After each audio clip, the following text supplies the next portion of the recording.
So I've been reading in Amos and Obadiah, and some of the minor prophets. But it intrigues me the way history repeats itself. You often hear people say, one thing we don't learn is that we don't learn from history. And prophecy was written in multi-layers. The things that have happened in the past will happen again in the future. The Lord said there's nothing new under the sun. And the Edomites and the Edomites and the Moabites, the children of Esau and also of Lot, they came against Israel when the Babylonians and Syrians were coming in to bring judgment on Israel because Israel had disobeyed God, turned to pagan gods, were sacrificing their children and doing, having orgies and these big old feasts where they would eat and eat until they would go up, and they'd eat more, and they were just living like the world. And God brought destruction and judgment upon them, the Edomites, the Moabites, but others helped. And this conversation I just listened to with Eric Stakelback and this preacher, he talks about what the Arabs are saying about the Jewish people and what some of the one of the political leaders told him personally. Listen to this little conversation. I had lunch with Senator Cruz, our dinner with Senator Cruz 2 nights ago, and he said anti-Semitism isn't new. It's just since October 7th come out of the closet. Yeah. And it's shocking. It should shock the church world. It should shock the whole world that these people are saying Hitler was right. Yeah. They're giving the Nazi salute. But what Christians need to understand is the same thing. I showed it in our church here in Bedford that on October 8th, I showed the video clip where one of the leaders of Hamas was on a Lebanese television station. And it's a set like this.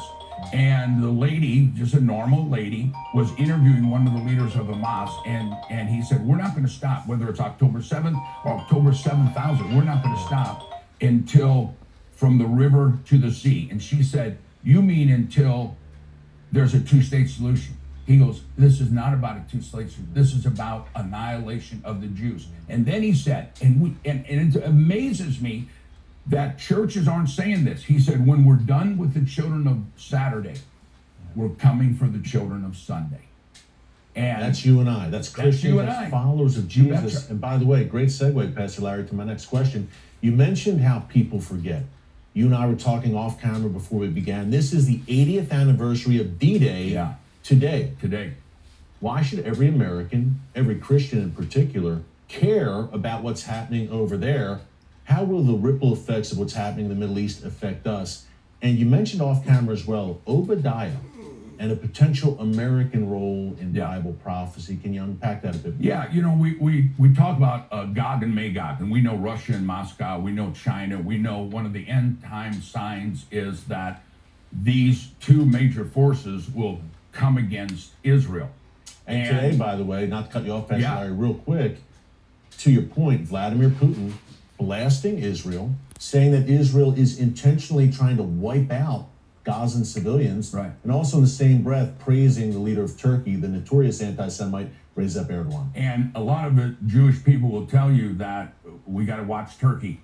Yeah. We got to watch what's going to happen in Turkey. In fact, when I go to Israel, I've been to Israel 45 times, and a lot of times I would fly through Istanbul, and they said, don't do it anymore. You can't do it anymore. Same here. So this anti-Semitism is exploding. But you think about Putin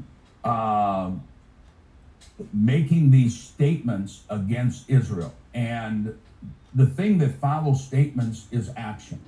And a lot of people have asked me, because we see in what's happening with China, we see what's happening with the Middle East, we see what's happening with Russia. And a lot of people ask me, where's America in this? We don't see America mentioned in the Bible. And you and I were talking off screen, and some of the government officials from Israel that we were having dinner with said, Pastor, tell these Jewish people about Obadiah. Obadiah is the shortest book in the Bible. But Obadiah talks about, Eric, where we are at this very second right now.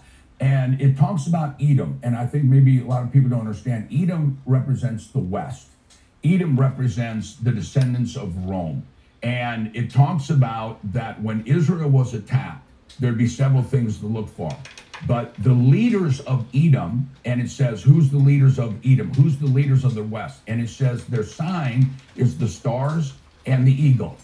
And you look at American, our symbol is the eagle, our flag is the stars, and it says that they will be silent and even partner with the enemies who attacked Israel. And then God says, and if you're silent, he said, if you attack Israel, I will judge you. But if you're silent on Israel being attacked, I will judge you equally.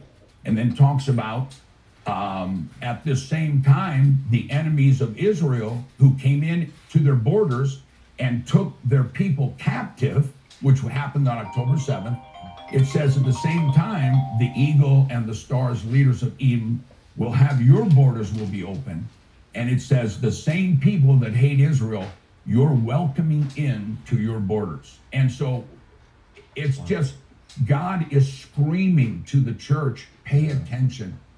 The end times is right upon us. Yeah, Pastor Larry, talk about timely what you just shared. Number one, obviously the prophecies unfolding before us, guys. If you can't see, you're blind. You need to ask God to open your eyes to show you how close we are to the rapture. We don't have much time left. Tell somebody about Jesus before it's too late.